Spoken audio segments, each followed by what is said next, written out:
കർത്താവിൽ ബഹുമാന്യരെ, നിങ്ങൾക്കെല്ലാവർക്കും വീണ്ടും എൻ്റെ സ്നേഹ വന്ദനങ്ങൾ. നാം പഠിച്ചുകൊണ്ടിരിക്കുന്ന എബ്രായലേഖനം 6-ാം അധ്യായത്തിന്റെ 3 മുതൽ 6 വരെയുള്ള വാക്യ ഭാഗങ്ങളുടെ അക്ഷരീകമായിരിക്കുന്ന വ്യാഖ്യാനമാണ്. അതിന്റെ 4-ാം ഭാഗമാണ് ഇപ്പോൾ ഇവിടെ പറയാൻ കർത്താവിൽ ഞാൻ ആഗ്രഹിക്കുന്നു.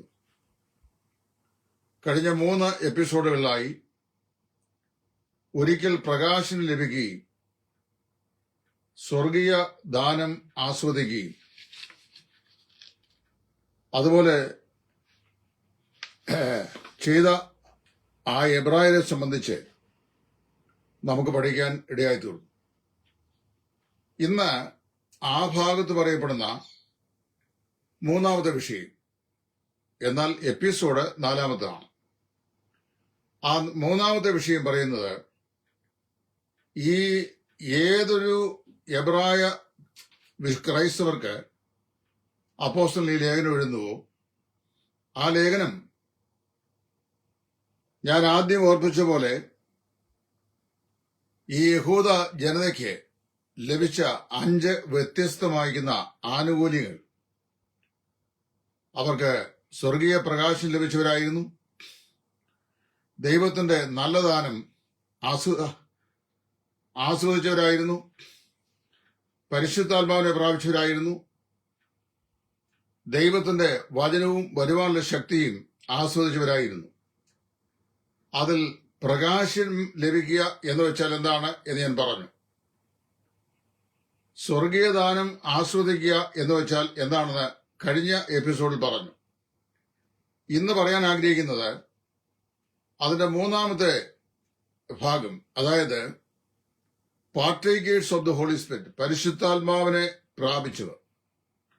ഈ വേദഭാഗം വ്യാഖ്യാനിക്കുമ്പോൾ ഏറെ പ്രയാസങ്ങൾക്ക് കാരണമായി തീരുന്ന ഒരു പ്രസ്താവനയാണ് പൗലോസ് ആരെക്കുറിച്ച് ഇവിടെ സംസാരിക്കുന്നുവോ, അല്ലാതെ ആരെ മാനസാന്തരത്തിലേക്ക് പുതുക്കുവാൻ കഴിയുന്നതല്ല എന്ന് പ്രസ്താവിച്ചുവോ, അവരെ പരിശുദ്ധാത്മാവിനെ പ്രാപിച്ചവരായിരുന്നു എന്നുള്ളത്.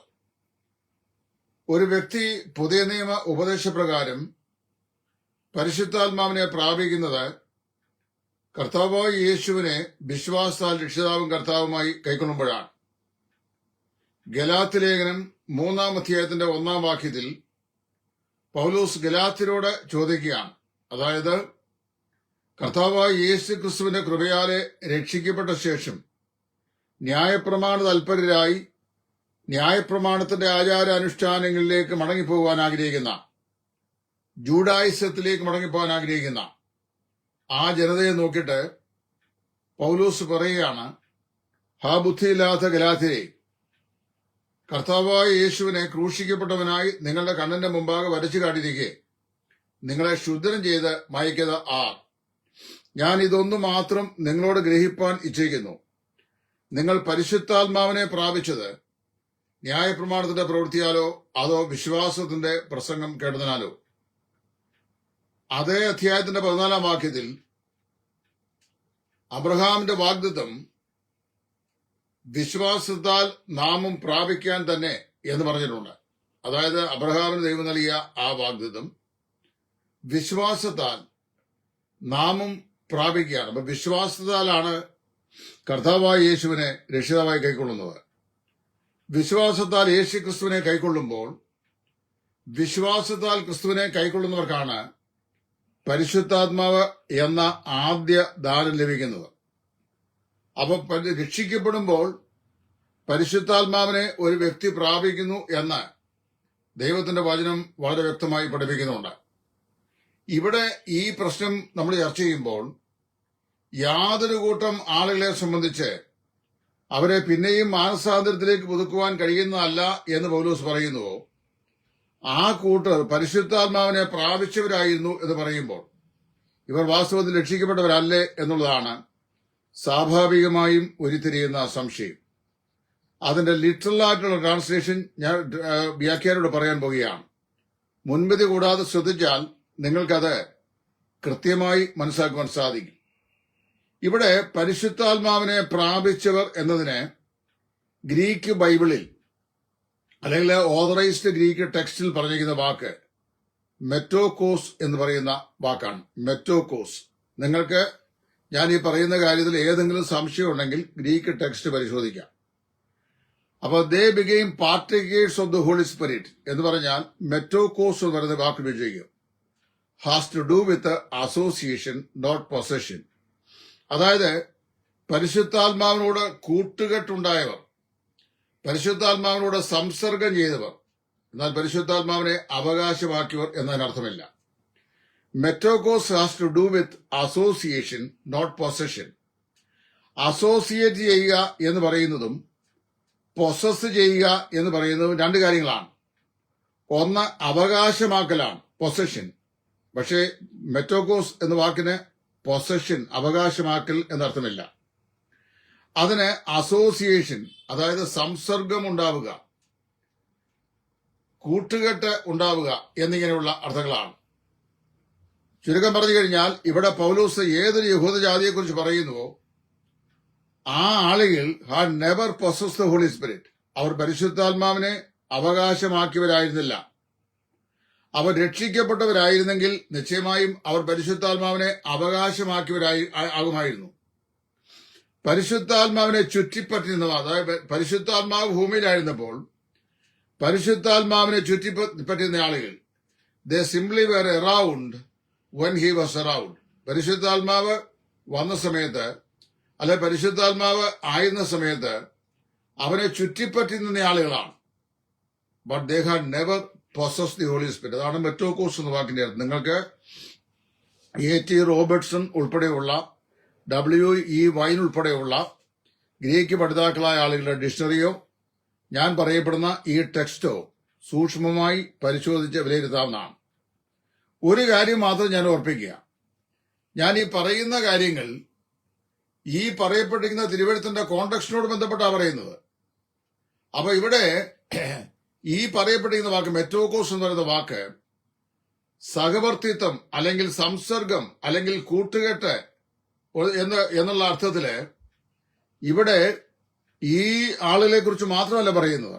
ലൂക്കോസിന്റെ സുവിശേഷം 5:7 വല വീശി വല നിറച്ച് മീൻ ഉണ്ടായിട്ട് ആ വല കരയ്ക്ക് കയറ്റാൻ കഴിയാതെ ബന്ധപ്പെടുന്ന ശിഷ്യന്മാർ തൊട്ടടുത്തുള്ള പടകിലെ ആളുകളെ, കൂട്ടാളികളെ സഹായത്തിനായി വിളിച്ചു എന്ന് പറയുന്നതിന് കൂട്ടാളി എന്നതിന് ഉപയോഗിക്കുന്ന വാക്ക് മെറ്റോകോസ് അവിടെ ലൂക്കോസ് 5:7 ഉപയോഗിച്ചിട്ടുണ്ട്. കർത്താവായ യേശു ക്രിസ്തുവിനോടുള്ള ബന്ധത്തിൽ ദൂതന്മാരെ സംബന്ധിച്ച് പരാമർശം പറയുമ്പോൾ എബ്രായലേഖനം 1-ാം അധ്യായത്തിന്റെ 7 മുതൽ 9 വരെയുള്ള വാക്യങ്ങളിൽ അവൻ കാറ്റുകളെ തന്റെ ദൂതന്മാരും അഗ്നിജ്വാലയെ തന്റെ ശുശ്രൂഷകന്മാരും ആക്കുന്നു എന്ന് പറയുന്നിടത്ത് ഈ മെറ്റോകോസ് എന്ന് പറയുന്ന വാക്ക് ഉപയോഗിച്ചിട്ടുണ്ട്.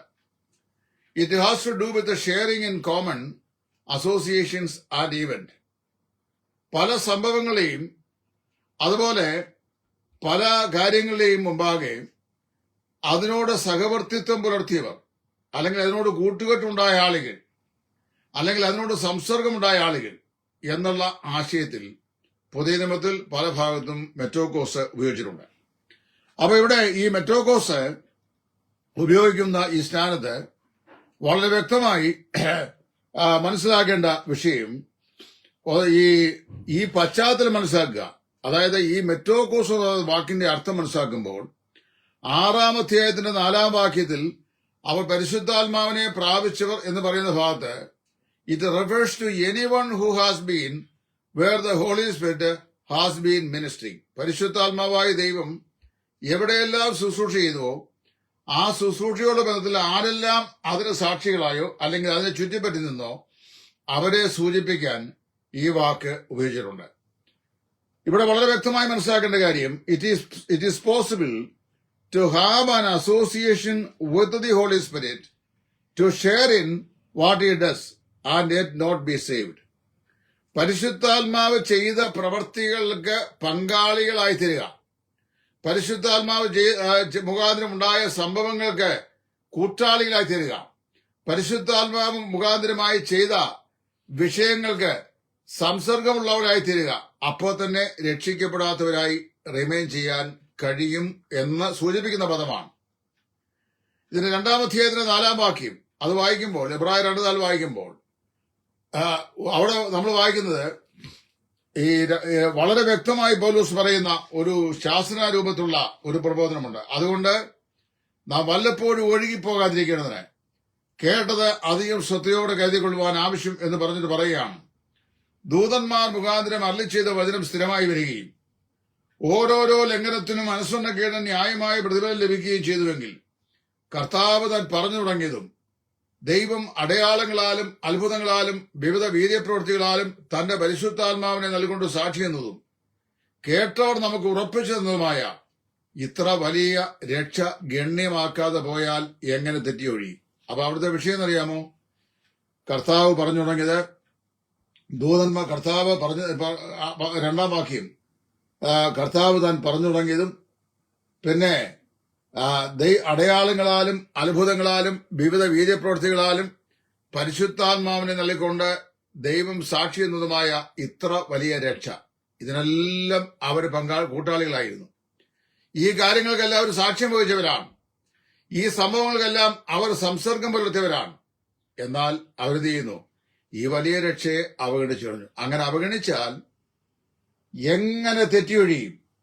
അതായത് അത്രമാത്രം ദൈവം കാര്യങ്ങളെ ക്രമപ്പെടുത്തി വെച്ചിട്ടും അത് അടുത്തറിഞ്ഞിട്ടും മനസ്സിലാക്കിയിട്ടും അതിനെ അവഗണിച്ചാൽ എങ്ങനെ ആ സാഹചര്യത്തിൽ രക്ഷയെ, ഈ വരുവാനിക്കുന്ന ന്യായവിധിയെ തെറ്റിയൊഴിയുവാൻ സാധിക്കും എന്ന് ചോദിക്കുമ്പോൾ അവിടെ പറയപ്പെടുന്ന ആ വിഭാഗത്തിൽപ്പെട്ട ആളുകൾ, അപ്പൊ ഇവിടെ ചില ആളുകൾ പറയുന്നത് എബ്രായ ലേഖനം എബ്രായർക്ക് എഴുതിയതല്ലെന്ന് ഞാൻ പറഞ്ഞു എന്നാണ്. ഞാൻ അങ്ങനെ പറഞ്ഞിട്ടില്ല.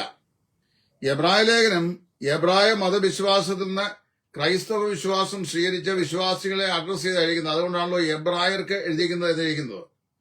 എന്നാൽ ആ ലേഖനം വായിക്കുന്ന ആളുകളുടെ കൂട്ടത്തിൽ 3 കൂട്ടം ആളുകളുണ്ട്.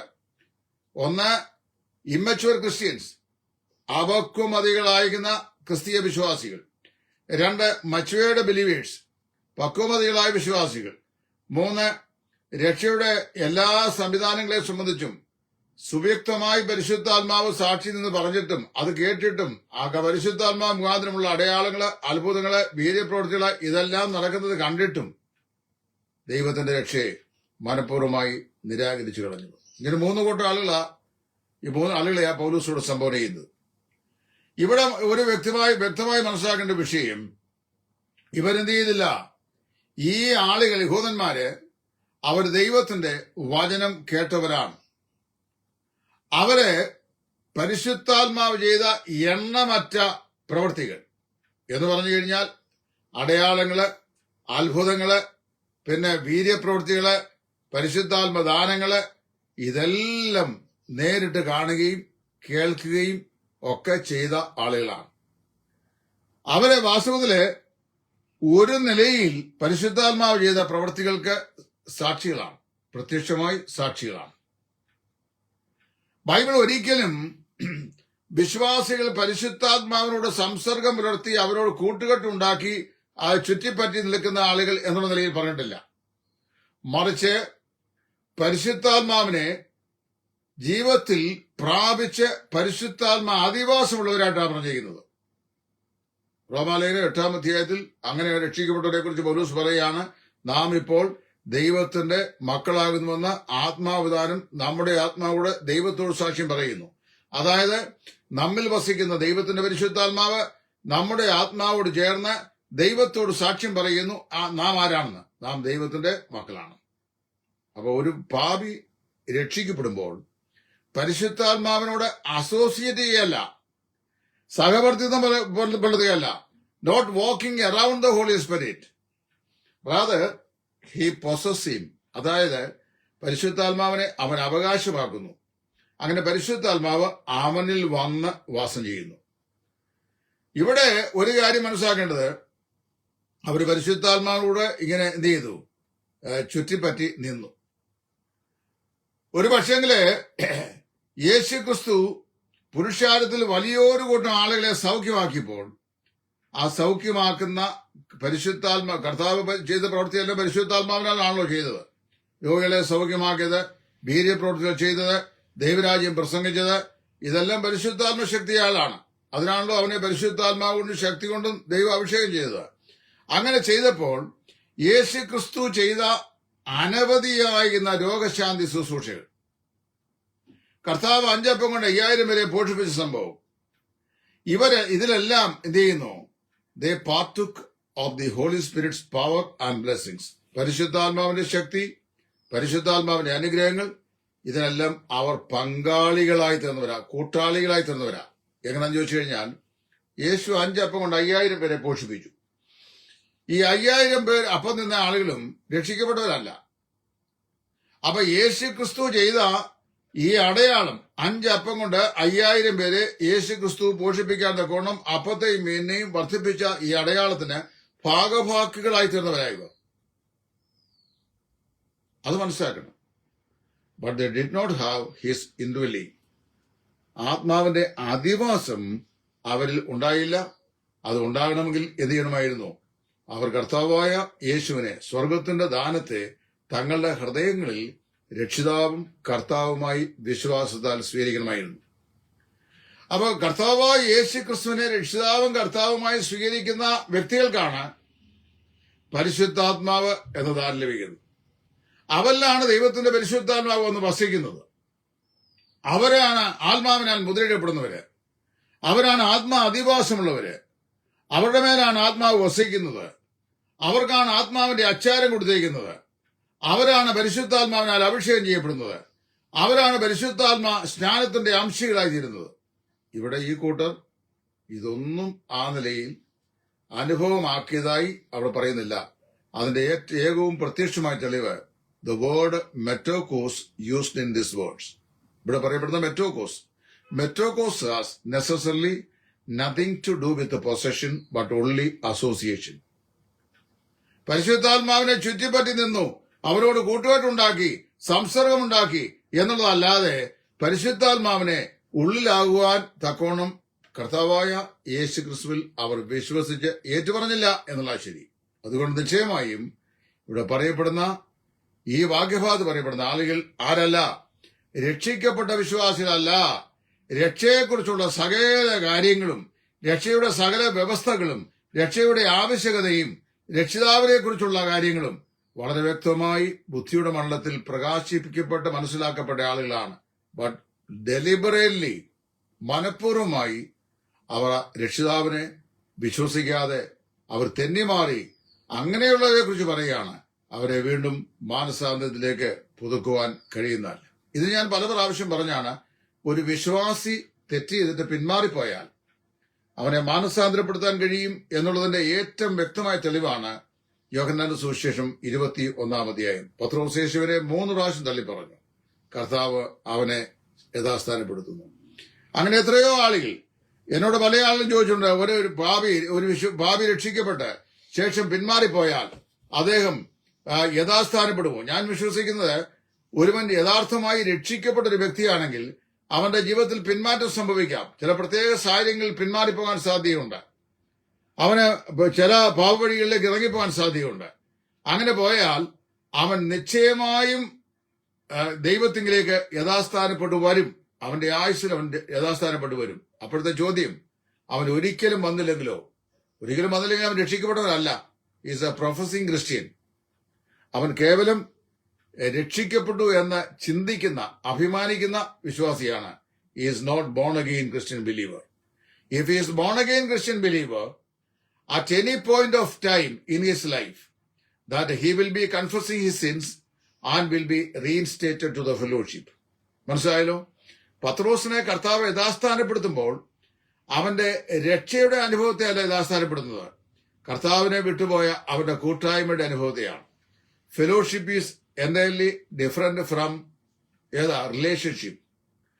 റിലേഷൻഷിപ്പാണ് രക്ഷയാൽ ലഭിക്കുന്നത്, പുത്രത്വം.